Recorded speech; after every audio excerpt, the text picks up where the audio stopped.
ਦੋਸਤੋ ਪੰਜਾਬੀ ਟ੍ਰਿਬਿਊਨ ਦੇ ਰੋਜ਼ਾਨਾ ਪ੍ਰੋਗਰਾਮ ਵੇਲੇ ਦੀ ਗੱਲ ਵਿੱਚ ਤੁਹਾਡਾ ਸਵਾਗਤ ਹੈ। ਮੈਂ ਆਤਿਸ਼ ਗੁਪਤਾ ਤੁਹਾਡੇ ਸਾਹਮਣੇ ਹਾਜ਼ਰ ਹਾਂ ਤੇ ਅੱਜ ਅਸੀਂ ਗੱਲ ਕਰਾਂਗੇ ਖੇਤੀ ਮੰਤਰੀ ਨਰਿੰਦਰ ਤੋਮਰ ਦੀ ਨਵੀਂ ਤਜਵੀਜ਼। ਸਾਡੇ ਨਾਲ ਇਸ ਵਿਸ਼ੇ ਤੇ ਗੱਲਬਾਤ ਕਰਨ ਲਈ ਵਿਸ਼ੇਸ਼ ਤੌਰ ਤੇ ਹਾਜ਼ਰ ਨੇ ਸਾਡੇ ਸੀਨੀਅਰ ਪੱਤਰਕਾਰ ਸ਼੍ਰੀ ਹਮੀਰ ਸਿੰਘ ਜੀ। ਹਮੀਰ ਸਿੰਘ ਜੀ, ਤੁਹਾਡਾ ਬਹੁਤ ਬਹੁਤ ਸਵਾਗਤ ਹੈ ਜੀ। ਜੀ ਸ਼ੁਕਰੀਆ ਆਤਿਸ਼। ਹਮੀਰ ਸਿੰਘ ਜੀ, ਕੇਂਦਰੀ ਖੇਤੀ ਕਾਨੂੰਨਾਂ ਖਿਲਾਫ ਚੱਲ ਰਹੇ ਸੰਘਰਸ਼ ਨੂੰ ਜਿਹੜਾ ਹੈ 6 ਮਹੀਨੇ ਤੋਂ ਵੱਧ ਦਾ ਸਮਾਂ ਜਿਹੜਾ ਦਿੱਲੀ ਦੀ ਬਰੂਹਾਂ ਤੇ ਹੋ ਚੁੱਕਿਆ ਹੈ ਤੇ ਅੱਜ ਕਿਸਾਨ ਜਥੇਬੰਦੀਆਂ ਵੱਲੋਂ ਦੇਸ਼ ਭਰ ਦੇ ਵਿੱਚ ਬਾਬਾ ਬੰਦਾ ਸਿੰਘ ਬਹਾਦਰ ਦਾ ਸ਼ਹੀਦੀ ਦਿਹਾੜਾ ਮਨਾਇਆ ਗਿਆ।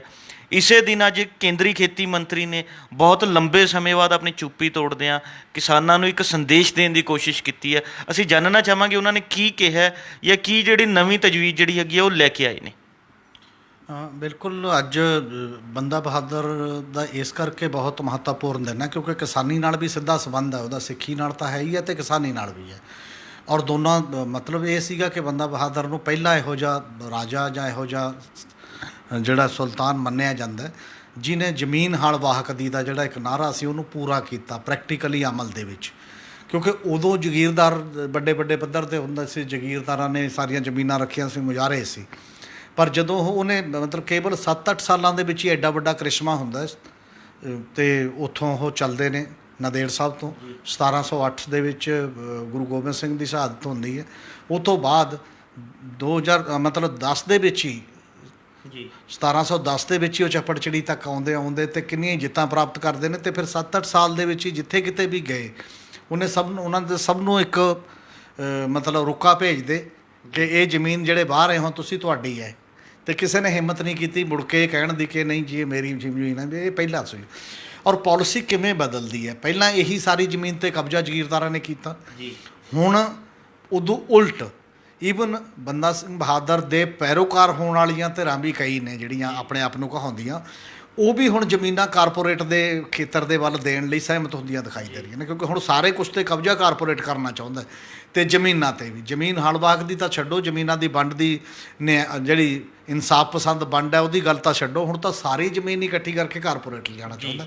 ਇਸੇ ਕਰਕੇ ਉਹਦੇ ਖਿਲਾਫ ਇੱਕ ਸੰਘਰਸ਼ ਹੋ ਰਿਹਾ ਅਤੇ ਅੱਜ ਉਹ ਜਿਹੜੀ ਸ਼ਹਾਦਤ ਹੈ ਬਾਬਾ ਬੰਦਾ ਸਿੰਘ ਬਹਾਦਰ ਦੀ, ਉਹ ਮੁੜ ਕੇ ਮੈਨੂੰ ਲੱਗਦਾ ਮੋਟੀਵੇਟ ਕਰਦੀ ਹੈ, ਪ੍ਰੇਰਿਤ ਕਰਦੀ ਹੈ ਉਹਨਾਂ ਸਾਰੇ ਲੋਕਾਂ ਨੂੰ ਕਿ ਜੇ ਉਸ ਸਮੇਂ ਇੱਕ ਜੰਗ ਲੜ ਕੇ ਉਹਨਾਂ ਜ਼ਮਾਨਿਆਂ ਦੇ ਵਿੱਚ ਆਪਣੀਆਂ ਜ਼ਮੀਨਾਂ ਨੂੰ ਹਾਸਲ ਕੀਤਾ ਜਾ ਸਕਦਾ ਤਾਂ ਅੱਜ ਵੀ ਜਿਹੜਾ ਇਹਦੇ ਖਿਲਾਫ ਇੱਕ ਲੜਾਈ ਲੜ ਕੇ ਜ਼ਮੀਨਾਂ ਨੂੰ ਬਚਾਇਆ ਨਹੀਂ ਜਾ ਸਕਦਾ। ਹੋਰ ਵੱਡੇ ਫੈਸਲੇ ਵੀ ਜਿਹੜੇ ਪੋਲੀਟੀਕਲ ਫੈਸਲੇ ਨੇ ਨਵੇਂ ਕਰਾਏ ਜਾ ਸਕਦੇ ਜੀ।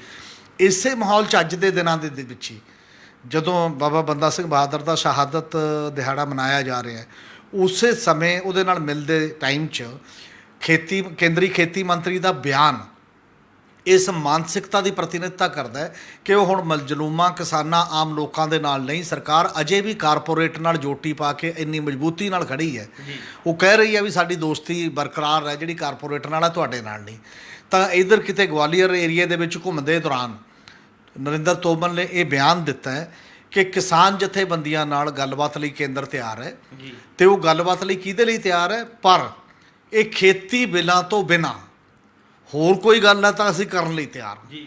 ਅਤੇ ਮੈਨੂੰ ਇਹ ਲੱਗਦਾ ਕਿ ਇਹ ਜਾਂ ਤਾਂ ਇਹੋ ਜਿਹੀ ਬਿਆਨਬਾਜ਼ੀ ਨਾਰਮਲ ਆਦਮੀ ਤਾਂ ਕਰ ਨਹੀਂ ਸਕਦਾ, ਕਿਉਂਕਿ ਜਿਹਨੂੰ ਪਤਾ ਹੈ ਕਿ ਜੇ ਸੰਘਰਸ਼ ਖੇਤੀ ਬਿੱਲਾਂ 'ਤੇ ਹੋ ਰਿਹਾ ਹੈ, ਖੇਤੀ ਬਿੱਲਾਂ ਨੂੰ ਵਾਪਸ ਬਣਾਉਣ 'ਤੇ ਹੋ ਰਿਹਾ, ਹੋਰ ਕਿਹੜੀ ਤਜਵੀਜ਼ 'ਤੇ ਗੱਲ ਕਰੂਗਾ ਕੋਈ ਤੇਰੇ ਨਾਲ ਆ ਕੇ, ਕਿਉਂ ਕਰੂਗਾ? ਜਿਹੜੀਆਂ ਕੋਈ ਚੀਜ਼ਾਂ ਨੇ ਜਿਹਦੇ ਤੁਸੀਂ ਗੱਲ ਕਰਨਾ ਚਾਹੁੰਦੇ ਹੋ, ਉੱਥੇ ਕੋਈ ਚਾਹ ਪਾਣੀ ਪੀਣ ਦਾ ਇੱਕ ਸ਼ੁਗਲ ਹੈ ਜਿਹਦੇ 'ਚ ਤੁਸੀਂ, ਮੈਨੂੰ ਲੱਗਦਾ ਕਿ ਇਹ ਸਗੋਂ ਕਿਸਾਨ ਅੰਦੋਲਨ ਦੀ ਡੈਮੋਕ੍ਰੇਸੀ ਦੇ ਵਿੱਚ ਇੱਕ ਬੜੇ ਵੱਡੇ ਵਰਗ ਦੀ ਤੋਹੀਨ ਹੈ, ਉਹਨੂੰ ਚੜਾਉਣ ਦੀ ਕੋਸ਼ਿਸ਼ ਕੀਤੀ ਜਾ ਰਹੀ ਹੈ ਅਤੇ ਉਹਦੇ ਖਿਲਾਫ ਉਹਦੀ ਜਿਹੜੀ ਸ਼ਾਨ ਹੁੰਦੀ ਹੈ, ਮਨੁੱਖ ਦੇ ਇੱਕ ਹੱਕਾਂ ਦਾ ਸਵਾਲ ਹੁੰਦਾ ਕਿਸੇ ਦੇਸ਼ ਦੇ ਵਿੱਚ, ਉਹਨੂੰ ਨਜ਼ਰਅੰਦਾਜ਼ ਕਰਕੇ ਇਹਦੇ 'ਚੋਂ ਇੱਕ ਹੰਕਾਰ ਜਿਹੜਾ ਬੋਲ ਰਿਹਾ ਹੈ, ਸੱਤਾ ਦਾ ਜਿਹੜਾ ਹੰਕਾਰ ਲਗਾਤਾਰ ਉਸ ਲੈਵਲ 'ਤੇ ਚੱਲਦਾ ਆ ਰਿਹਾ। ਇਸ ਲਈ ਇਹ ਤਜਵੀਜ਼ ਜਿਹੜੇ ਉਹਨੇ ਕਿਹਾ ਕਿ ਕਿਸੇ ਹੋਰ ਗੱਲ 'ਤੇ ਹੋ ਜਾਏ, ਹਾਸੋਹੀਣੀ ਵੀ ਹੈ ਜੀ। ਅਤੇ ਹਾਸੋਹੀਣੀ ਗੱਲ ਦਾ ਜਵਾਬ ਮੇਰੇ ਖਿਆਲ ਕੌਣ ਦੇਗਾ ਕੌਣ ਨਹੀਂ, ਉਹ ਅਲੱਗ ਸਵਾਲ ਹੈ। ਕਿਸਾਨ ਆਪਣੇ ਤਰੀਕੇ ਨਾਲ ਦੇਣਗੇ ਗੱਲ, ਪਰ ਮੇਰੇ ਖਿਆਲ ਹੈ ਕਿ ਜਿਹੜੇ ਇਹੋ ਜਿਹੇ ਜ਼ਿੰਮੇਵਾਰੀ ਪੋਸਟਾਂ 'ਤੇ ਬੈਠੇ ਬੰਦੇ ਹੁੰਦੇ ਨੇ ਉਹਨਾਂ ਨੂੰ ਥੋੜ੍ਹਾ ਜਿਹਾ ਸਲੀਕੇ ਨਾਲ ਇੱਕ ਠੀਕ ਤਰੀਕੇ ਦੇ ਨਾਲ ਕੋਈ ਨਾ ਕੋਈ ਗੱਲਾਂ ਦਾ ਜਵਾਬ ਦੇਣ ਦੀ ਲੋੜ ਹੁੰਦੀ ਹੈ। ਔਰ ਇਹ ਜਿਹੜੀ ਨਿੰਦਣਯੋਗ ਗੱਲ ਹੈ ਤੋਮਰ ਦਾ ਇਹ ਬਿਆਨਬਾਜ਼ੀ ਜਿਹੜੀ ਉਸ ਪੱਧਰ ਦੇ ਉੱਤੇ ਹੈ ਜੀ।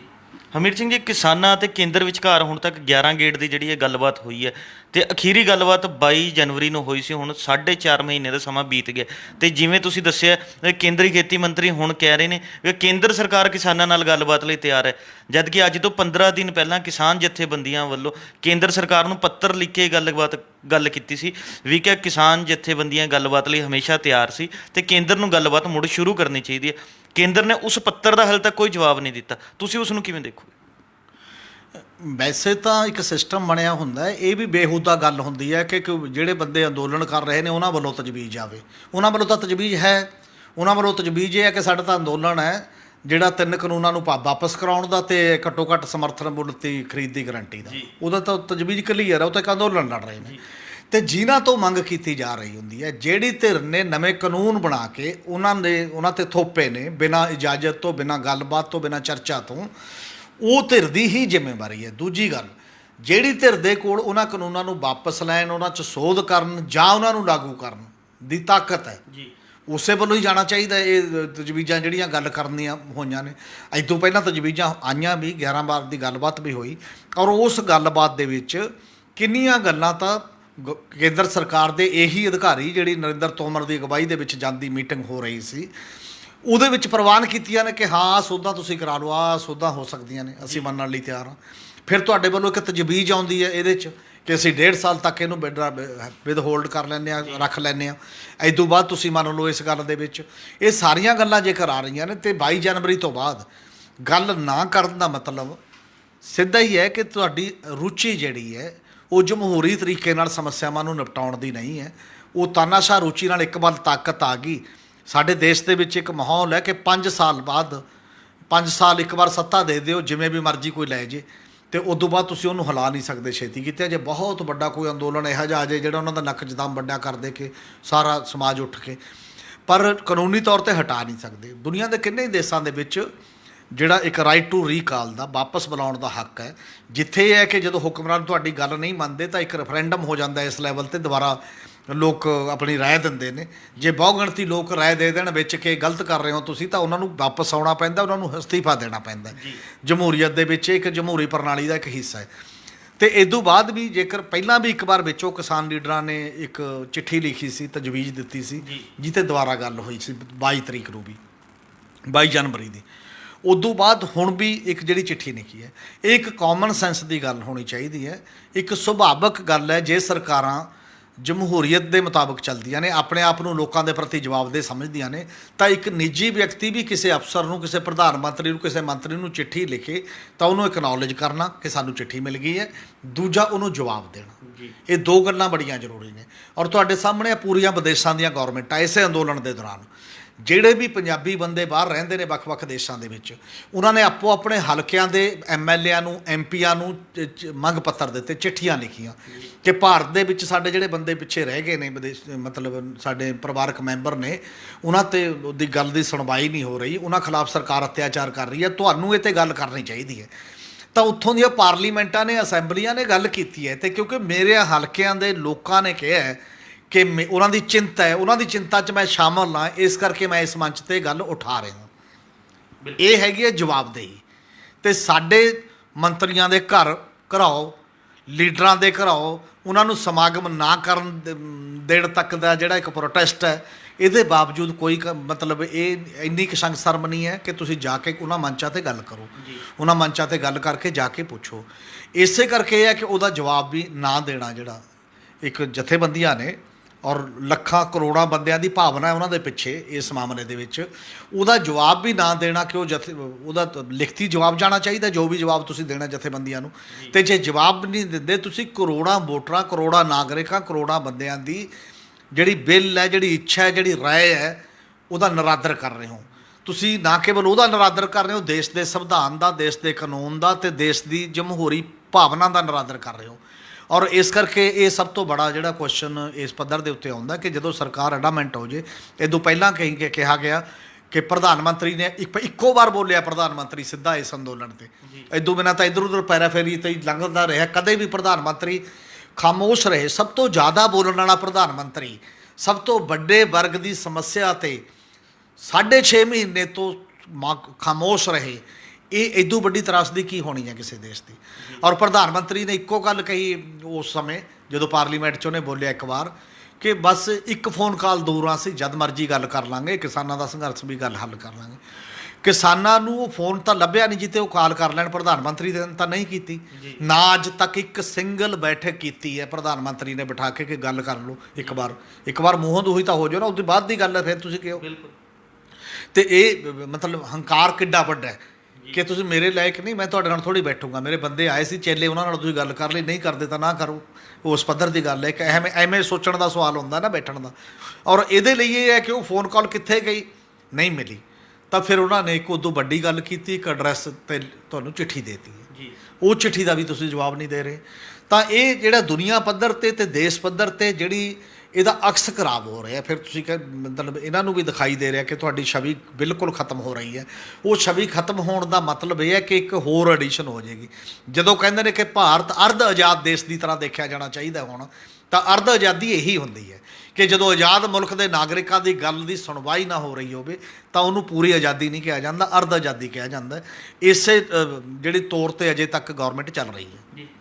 ਹਮੀਰ ਜੀ, ਕੇਂਦਰ ਸਰਕਾਰ ਕਹਿ ਲਓ ਜਾਂ ਭਾਰਤੀ ਜਨਤਾ ਪਾਰਟੀ ਕਹਿ ਲਓ, ਇਹਨਾਂ ਨੇ ਕਿਸਾਨਾਂ ਦੀ ਗੱਲ ਤਾਂ ਕੀ ਸੁਣਨੀ ਹੈ। ਪੰਜਾਬ ਭਾਜਪਾ ਦੇ ਆਗੂ ਵਾਰ-ਵਾਰ ਜਿਹੜਾ ਹੈਗਾ ਸੀਨੀਅਰ ਲੀਡਰਸ਼ਿਪ ਨੂੰ ਅਪੀਲ ਕਰ ਰਹੇ ਨੇ ਕਿ ਉਹਨਾਂ ਨੂੰ ਗੱਲਬਾਤ ਕਰਨੀ ਚਾਹੀਦੀ ਹੈ, ਕਿਉਂਕਿ ਪੰਜਾਬ ਦੇ ਵਿੱਚ, ਹਰਿਆਣੇ ਦੇ ਵਿੱਚ ਲਗਾਤਾਰ ਜਿਹੜਾ ਭਾਜਪਾ ਆਗੂਆਂ ਦਾ ਵਿਰੋਧ ਹੋ ਰਿਹਾ, ਉਸ ਨੂੰ ਦੇਖਦੇ ਹੋ ਵਾਰ-ਵਾਰ ਅਪੀਲ ਕਰ ਰਹੇ ਨੇ ਵੀ ਕੇਂਦਰ ਨੂੰ ਕਿਸਾਨਾਂ ਨਾਲ ਗੱਲਬਾਤ ਕਰਕੇ ਮਾਮਲਾ ਜਿਹੜਾ ਹੈਗਾ ਨਿਪਟਾਉਣਾ ਚਾਹੀਦਾ, ਪਰ ਉਹ ਤਿਆਰ ਨਹੀਂ ਹੈ। ਇਸ ਨੂੰ ਕਿਵੇਂ ਦੇਖੋਗੇ ਤੁਸੀਂ? ਬੀਜੇਪੀ ਦਾ ਇੱਕ ਛੋਟਾ ਯੂਨਿਟ ਹੈ ਪੰਜਾਬ ਦੇ ਵਿੱਚ, ਕੋਈ ਬੀਜੇਪੀ ਵੱਡੀ ਪਾਰਟੀ ਨਹੀਂ ਹੈ। ਅਕਾਲੀ ਦਲ ਨਾਲ ਮਿਲ ਕੇ ਹੀ 22-23 ਸੀਟਾਂ ਲੜਦੀ ਰਹੀ ਹੈ 117 ਚੋਂ ਅਸੈਂਬਲੀ ਦੇ ਤੌਰ 'ਤੇ।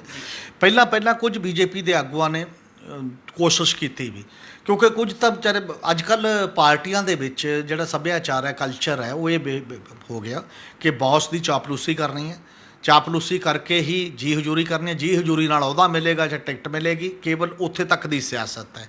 ਕਿਸੇ ਖਿਲਾਫ ਆਵਾਜ਼ ਉਠਾਉਣੀ, ਉਹ ਵੀ ਤਾਕਤਵਰ ਬੰਦਿਆਂ ਦੇ ਖਿਲਾਫ ਜਦੋਂ ਸੱਤਾ ਹੁੰਦੀ ਹੈ ਉਦੋਂ, ਇਹ ਬਹੁਤ ਨਿਗੂਣ ਹੈ। ਕਿਹਾ ਜਾਂਦਾ ਭਾਰਤੀ ਜਨਤਾ ਪਾਰਟੀ ਇੱਕ ਵੱਖਰੀ ਪਾਰਟੀ ਹੈ, ਪਾਰਟੀ ਵਿਦ ਡਿਫਰੈਂਸ ਹੈ, ਉਹਦੇ 'ਚ ਗੱਲ ਸੁਣੀ ਜਾਂਦੀ ਹੈ, ਗੱਲ ਕੋਈ ਨਹੀਂ ਹੈ। ਪਹਿਲਾਂ ਜੈਣੀ ਉਹਨਾਂ ਨੇ ਟਰਾਈ ਕੀਤੀ ਕੁਝ ਬੋਲਣ ਦੀ ਕਿ ਗੱਲ ਸੁਣੀ ਜਾਣੀ ਚਾਹੀਦੀ ਹੈ ਕਿਸਾਨਾਂ ਦੀ। ਔਰ ਜਦੋਂ ਜੈਣੀ ਨੂੰ ਥੋੜ੍ਹਾ ਜਿਹਾ ਇੱਕ ਵਾਰ ਪ੍ਰਧਾਨ ਮੰਤਰੀ ਮਿਲ ਲਏ ਅਤੇ 2 ਵਾਰ ਬਾਕੀ ਬੰਦੇ, ਉਹ ਵੀ ਫਿਰ ਉਸੇ ਪਾਲੇ 'ਚ ਜਾ ਕੇ ਖੜਾ ਹੋ ਗਿਆ ਵੀ ਨਹੀਂ ਜੀ ਕਾਨੂੰਨ ਕੋਈ ਗੱਲ ਨਹੀਂ। ਪਹਿਲਾਂ ਜਿਹੜੀ ਤੁਸੀਂ ਰਾਏ ਦੇ ਰਹੇ ਸੀ, ਜਿਹੜੀ ਰਾਏ ਤੁਸੀਂ ਇਹ ਦੇ ਰਹੇ ਸੀ ਕਿ ਜੇ ਐਡਾ ਵੱਡਾ ਵਰਗ ਇਹ ਨਹੀਂ ਚਾਹੁੰਦਾ ਕਿ ਉਹ ਕਾਨੂੰਨ ਉਹਨੂੰ ਨਹੀਂ ਚਾਹੀਦੇ ਜਿਹੜੇ ਉੱਤੇ ਲਾਗੂ ਕਰ ਰਹੇ ਹੋ, ਤੁਸੀਂ ਧੱਕੇ ਨਾਲ ਕਿਉਂ ਕਰ ਰਹੇ ਹੋ? ਬਿਲਕੁਲ ਇਹੀ ਗੱਲ ਹੁਣ ਜਾਣੀ ਨੇ ਨਹੀਂ ਕੀਤੀ। ਅਤੇ ਬੀਜੇਪੀ ਦੇ ਵਿੱਚ ਇੱਕ ਸੱਤਾਧਾਰੀ ਗਰੁੱਪ ਹੈ ਅਤੇ ਇੱਕ ਵਿਰੋਧੀ ਗਰੁੱਪ ਹੈ। ਪਾਰਟੀ ਦੇ ਵਿੱਚ ਵੀ ਤਾਂ 2 ਗਰੁੱਪ ਹੁੰਦੇ ਨੇ ਨਾ, ਜਿਹੜੇ ਗਰੁੱਪ ਨੇ। ਅਤੇ ਇਦੋਂ ਪਹਿਲਾਂ ਹੁਣ ਜਿਹੜਾ ਸਾਬਕਾ ਮੰਤਰੀ ਹੈ, ਸੀਨੀਅਰ ਪੋਸਟਾਂ 'ਤੇ ਰਿਹਾ ਅਨਿਲ ਜੋਸ਼ੀ, ਉਹਨੇ ਕਿਹਾ ਕਿ ਪੰਜਾਬ ਦੀ ਬੀਜੇਪੀ, ਜੇ ਹਰਿਆਣੇ ਅਤੇ ਵੱਖ-ਵੱਖ ਸੂਬਿਆਂ ਦੀ ਬੀਜੇਪੀ ਆਪਣੀ ਸਟੇਟ ਲਈ ਖੜ੍ਹਦੀ ਹੈ ਤਾਂ ਪੰਜਾਬ ਦੀ ਬੀਜੇਪੀ ਸਟੇਟ ਲਈ ਕਿਉਂ ਨਹੀਂ ਖੜ੍ਹਦੀ? ਅਤੇ ਸਾਨੂੰ ਪਤਾ ਅਸੀਂ ਪੰਜਾਬ 'ਚ ਹੀ ਰਹਿਣਾ, ਪੰਜਾਬ ਦਾ ਹੀ ਖਾਣਾ, ਪੰਜਾਬ ਦਾ ਪੀਣਾ, ਪੰਜਾਬ ਦੇ ਨਾਲ ਹੀ ਦੇਖਣਾ, ਤਾਂ ਪੰਜਾਬ ਦੇ ਨਾਲ ਵਫਾ ਕਿਉਂ ਨਹੀਂ ਕਰਦੇ ਪੰਜਾਬ ਦੇ ਬੀਜੇਪੀ ਦੇ ਲੀਡਰ? ਇਹ ਅਨਿਲ ਜੋਸ਼ੀ ਦੀਆਂ ਆਪਣੀਆਂ ਇੰਟਰਵਿਊਆਂ ਹੁਣ ਨੇ ਜਿਹੜੀਆਂ ਸਾਡੇ ਸਾਹਮਣੇ ਆ ਰਹੀਆਂ ਨੇ। ਔਰ ਇਹ ਵੀ ਪਤਾ ਲੱਗਿਆ ਕਿ ਕੋਰ ਕਮੇਟੀ ਦੀ ਮੀਟਿੰਗ ਵੀ ਬੀਜੇਪੀ ਦੀ ਕੱਲ੍ਹ ਇੱਥੇ ਹੋਈ ਹੈ ਚੰਡੀਗੜ੍ਹ ਦੇ ਵਿੱਚ, ਅਤੇ ਉਸ ਕੋਰ ਕਮੇਟੀ ਦੇ ਵਿੱਚ ਵੀ ਇਹਦੇ 'ਤੇ ਚਰਚਾ ਹੋਈ ਹੈ। ਅਤੇ ਚਰਚਾ ਦੇ ਦੌਰਾਨ ਉੱਪਰੋਂ ਜੋ ਮਰਜ਼ੀ ਤੁਸੀਂ ਫੇਸ ਲਓ, ਪਰ ਅੰਦਰੋਂ ਬੀਜੇਪੀ ਦੇ ਲੀਡਰਾਂ ਨੂੰ ਦਿਖਾਈ ਦੇ ਰਿਹਾ ਕਿ ਹਾਲਤ ਸਾਜ਼ਗਾਰ ਨਹੀਂ ਹੈ, ਹਾਲਤ ਮਾੜੇ ਨੇ। ਔਰ ਇਹਨਾਂ ਹਾਲਾਤਾਂ ਦੇ ਵਿੱਚ ਬੀਜੇਪੀ ਲਈ ਜਿਹੜਾ ਸਿਆਸਤ ਕਰਨਾ ਇਸ ਸੂਬੇ ਦੇ ਵਿੱਚ ਕਾਫੀ ਟਫ ਕੰਮ ਹੈ। ਇਸ ਲਈ ਸ਼ਾਇਦ ਅੰਦਰ ਖਾਤੇ ਕੋਈ ਜਾ ਕੇ ਗੱਲ ਕਰਨ ਦੀ ਕੋਸ਼ਿਸ਼ ਕਰਨ, ਪਰ ਮੈਨੂੰ ਲੱਗਦੀ ਨਹੀਂ ਕਿ ਐਡੀ ਜੁਰਤਬੰਦ ਲੀਡਰਸ਼ਿਪ ਇੱਥੇ ਕੋਈ ਹੈ ਜਿਹੜੀ ਜਾ ਕੇ ਨਰਿੰਦਰ ਮੋਦੀ ਅਤੇ ਅਮਿਤ ਸ਼ਾਹ ਨੂੰ ਜਾ ਕੇ ਇਹ ਕਹਿ ਦੇ ਕਿ ਨਹੀਂ ਤਾਂ ਤੁਸੀਂ ਇਹ ਹੱਲ ਕਰੋ, ਅਤੇ ਨਹੀਂ ਅਸੀਂ ਸਾਰੇ ਪਾਰਟੀ ਹੋਰ ਤਰੀਕੇ ਨਾਲ ਸੋਚਦੇ ਹਾਂ। ਫਿਰ ਜੇ ਸਾਡੀ ਗੱਲ ਨਹੀਂ ਸੁਣੀ ਜਾ ਸਕਦੀ, ਐਡਾ ਮਜਨਾ ਅਤੇ ਐਡੀ ਦਲੇਰੀ ਅਤੇ ਐਡੀ ਜੁਰਤ ਨਹੀਂ ਹੁੰਦੀ ਆਗੂਆਂ ਦੇ ਵਿੱਚ ਜਾ ਕੇ ਗਰਾਊਂਡ ਰਿਐਲਿਟੀ ਦੱਸਣ ਦੀ। ਉਹ ਤਾਂ ਜਿਵੇਂ ਸਮਝਾ ਕੇ ਤੋਰ ਦਿੰਦੇ ਨੇ। ਜਦੋਂ ਤੁਸੀਂ ਇਹ ਮੰਨ ਲਓ ਕਿਸੇ ਨੂੰ ਕਿ ਮੋਦੀ ਸਾਹਿਬ ਬ੍ਰਹਮ ਗਿਆਨੀ ਨੇ, ਜਾਣੀ ਜਾਣ ਨੇ, ਉਹਨਾਂ ਨੂੰ ਤਾਂ ਸਭ ਕੁਝ ਪਤਾ ਹੈ, ਤਾਂ ਤੁਸੀਂ ਪੈਰੀ ਪੂਰੀ ਹੱਥ ਲਾ ਕੇ ਉਹਨਾਂ ਦਾ ਵਿਖਿਆਨ ਸੁਣ ਕੇ ਆ ਸਕਦੇ ਹੋ। ਕਿਉਂਕਿ ਮੈਨੂੰ ਨਹੀਂ ਲੱਗਦਾ ਕਿ ਨਰਿੰਦਰ ਮੋਦੀ ਇਹਨਾਂ ਦੀ ਕੋਈ ਗੱਲ ਸੁਣਦੇ ਹੋਣਗੇ। ਜੇ ਸੁਣਦੇ ਹੁੰਦੇ ਉਹ ਤਾਂ ਚੀਫ ਮਿਨਿਸਟਰਾਂ ਦੀ ਨਹੀਂ ਸੁਣਦੇ, ਆਪਣੇ ਕੈਬਨਿਟ ਮਿਨਿਸਟਰਾਂ ਦੀ ਨਹੀਂ ਸੁਣਦੇ, ਕਿਸੇ ਬਾਕੀ ਦੀ ਨਹੀਂ ਸੁਣੀ ਹੁਣ ਤੱਕ। ਉਹਨਾਂ ਦਾ ਗਵਰਨਰ ਜਿਹੜਾ ਲੱਗਿਆ ਹੋਇਆ ਹੈ, ਜਾਂ ਤਾਂ ਉਹਦੇ ਖਿਲਾਫ ਕਾਰਵਾਈ ਕਰੋ। ਜੇ ਗਵਰਨਰ ਨੇ ਇਹ ਕਿਹਾ ਹੈ, ਸਤਪਾਲ ਮਲਿਕ ਨੇ, ਕਿ ਤੁਸੀਂ ਐਵੇਂ ਨਾ ਕਰੋ, ਉਹਨਾਂ ਨਾਲ ਗੱਲਬਾਤ ਕਰੋ, ਗੱਲਬਾਤ ਤੋਂ ਬਿਨਾਂ ਕੋਈ ਚਾਰਾ ਨਹੀਂ ਹੈ। ਔਰ ਜਦ ਯੂਪੀ ਦੇ ਤੁਹਾਡੇ ਆਪਣੀ ਪਾਰਟੀ ਦੇ MLA ਆਪਣੀ ਪਾਰਟੀ ਦੇ MP ਲਿਖ ਕੇ ਦੇਣ ਲੱਗੇ ਕਿ ਤੁਹਾਡੀ ਕੋਈ ਸਾਡੀ ਕੋਈ ਸੁਣਵਾਈ ਨਹੀਂ ਯੂਪੀ ਦੇ ਵਿੱਚ ਕਰੋਨਾ ਦੇ ਮਾਮਲੇ ਦੇ ਵਿੱਚ, ਉਹ ਵੀ ਤੁਸੀਂ ਇੱਕ ਅਲੱਗ ਮੀਟਿੰਗ ਕਰ ਲੈਂਦੇ ਹੋ ਅਤੇ ਪਤਾ ਹੀ ਨਹੀਂ ਤੁਹਾਨੂੰ ਕੀ ਅੰਦਰ ਖਾਤੇ ਕੀ ਹੋ ਰਿਹਾ। ਇਹ ਸਾਰੀਆਂ ਇਸ ਕਰਕੇ ਕੋਈ ਕਲਚਰ ਇਹੋ ਜਿਹਾ ਨਹੀਂ ਹੈ ਜਿਹੜੇ 'ਤੇ ਲੀਡਰ ਨੂੰ ਕੋਈ ਚੈਲੰਜ ਹੋਵੇ, ਚੁਣੌਤੀ ਦੇ ਨਾਲ ਤੁਸੀਂ ਗੱਲ ਕਰ ਸਕੋ। ਪਰ ਹਕੀਕਤ ਦੇ ਵਿੱਚ ਜੇਕਰ ਰਾਜਨੀਤੀ ਵੀ ਕਰਨੀ ਹੈ ਲੰਮੇ ਸਮੇਂ ਲਈ, ਜੇ ਭਰੋਸੇਯੋਗਤਾ ਪੈਦਾ ਕਰਨੀ ਹੈ ਤਾਂ ਸਟੈਂਡ ਲੈਣਾ ਪੈਣਾ ਹੈ।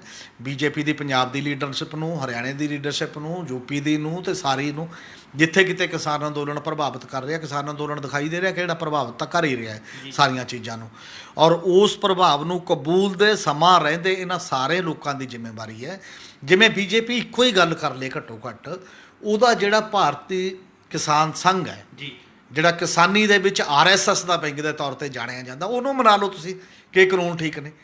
ਜੇ ਉਹਦਾ ਵੀ ਜਨ ਸੈਕਟਰੀ ਬਦਰੀ ਨਾਰਾਇਣ ਰੋਜ਼ ਬੋਲ ਰਿਹਾ ਕਿ ਟੀਵੀ ਚੈਨਲਾਂ ਦੇ ਉੱਤੇ ਕਿ ਗਲਤ ਗੱਲ ਹੈ, ਠੀਕ ਨਹੀਂ ਹੈ, ਤਾਂ ਫਿਰ ਤੁਸੀਂ ਕਿਹੜੀ ਗੱਲ ਨੂੰ ਠੀਕ ਠਹਿਰਾ ਕੇ ਨਹੀਂ ਮੰਨ ਰਹੇ ਲੋਕਾਂ ਦੀ ਗੱਲ? ਇਹ ਸਭ ਤੋਂ ਬੜਾ ਕੁਐਸਚਨ ਮਾਰਕ ਹੈ। ਇਹ RSS ਦੇ ਵੀ ਸਵਾਲ ਹੀ ਹੈ ਕਿ ਦੋਗਲਾ ਚਰਿੱਤਰ ਹੈ ਇਹਦਾ ਮਤਲਬ, ਤੇ ਜਾਂ ਤੁਸੀਂ ਬਿਠਾ ਕੇ ਉਹਨਾਂ ਨੂੰ ਸਮਝਾਓ, ਤੇ ਜੇ ਨਹੀਂ ਸਮਝਦੇ ਤਾਂ ਅੰਦਰ ਕੋਈ ਹੋਰ ਫੈਸਲਾ ਕਰੋ, ਤੇ ਨਹੀਂ ਤਾਂ ਫਿਰ ਠੀਕ ਹੈ ਕਿ ਕਹਿਣੀ ਦੇ ਤੌਰ ਤੇ ਜੋ ਕਹੀ ਜਾਂਦੇ ਨੇ, ਤੇ ਪ੍ਰੈਕਟਿਸ ਦੇ ਵਿੱਚ ਅਸਲ ਦੇ ਵਿੱਚ ਅੰਦੋਲਨ ਦਾ ਦਬਾਅ ਹੀ ਹੈ। ਜਿੰਨਾ ਲੰਮਾ ਅੰਦੋਲਨ ਚੱਲੂ ਇਹ ਉਹਨਾਂ ਦੇ ਸਬਰ ਦਾ ਇਮਤਿਹਾਨ ਹੈ। ਜਿੰਨਾ ਸਮਾਂ ਚੱਲੂਗਾ ਤੇ ਉਹ ਫਿਰ ਇੱਕ ਦਾ ਦਮ ਨਿਕਲ ਕੇ ਹੀ ਇਹ ਗੱਲ ਵਾਪਸ ਹੋਣੀ ਹੈ, ਉਦੋਂ ਬਿਨਾਂ ਨਹੀਂ। ਇਹ ਸਨ ਸਾਡੇ ਸੀਨੀਅਰ ਪੱਤਰਕਾਰ ਸ਼੍ਰੀ ਹਮੀਰ ਸਿੰਘ ਜੀ, ਜਿਨ੍ਹਾਂ ਨੇ ਆਪਣੇ ਵਡਮੁੱਲੇ ਵਿਚਾਰ ਸਾਡੇ ਨਾਲ ਸਾਂਝੇ ਕੀਤੇ। ਕੱਲ੍ਹ ਨੂੰ ਇਸੇ ਸਮੇਂ ਇੱਕ ਨਵੇਂ ਮੁੱਦੇ ਦੇ ਨਾਲ ਫਿਰ ਮਿਲਾਂਗੇ ਪ੍ਰੋਗਰਾਮ ਵੇਲੇ ਦੀ ਗੱਲ ਵਿੱਚ। ਧੰਨਵਾਦ।